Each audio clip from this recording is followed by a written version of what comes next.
अच्छा, आपने कहा कि पैसे ले जाते हैं और एक चीज़ आपने और बताई कि 30-35 साल तक जिस भी कोठे पर वो हैं वहाँ जो ओनर हैं वो उनसे कमाते हैं।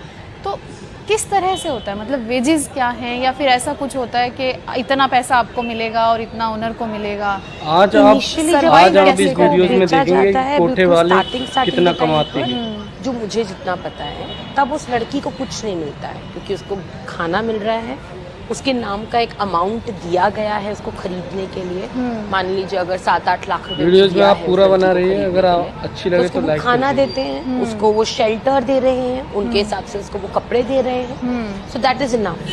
तो 3 या 4 या 5 साल तक उस लड़की को कुछ नहीं मिलता।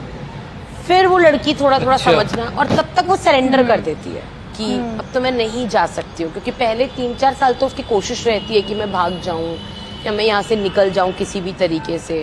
बट उसको 3-4 साल के बाद उसका वो कॉन्फिडेंस खत्म हो जाता है कि नहीं जा सकती, now I have to survive here, so I should better learn the tactics कि मेरे को एटलीस्ट सर्वाइव करना है। फिर उनका एक पार्टनरशिप मॉडल शुरू होता है कि मान लीजिए अगर दिन में मैंने जो भी क्लाइंट्स लिए उसका 50% मैं ओनर को दे दूंगी, तो वो बार्गेन करने पे आती हैं। हाँ, फिर उनका नेगोशिएशन शुरू होता है और फिर वहाँ पर और फिर एक स्टेज ऐसी भी आती है जहाँ पर वो बोलती है कि मैं सिर्फ तुम्हारे कमरे में रह रही हूँ, मैं तुम्हारा खाना नहीं खाऊंगी, तो मैं तुम्हें कमरे का किराया दूंगी, चाहे मेरे को क्लाइंट मिले या ना मिले। बट तब तक वो इतनी उम्र उनकी हो चुकी होती है कि उनको जो पहले जो क्लाइंट्स मिलते थे यानी एक दिन में 20, 25, 30, अब वो 2-2 क्लाइंट्स के लिए भी उनकी वो तरस जाती है क्योंकि उनको नहीं मिलता है।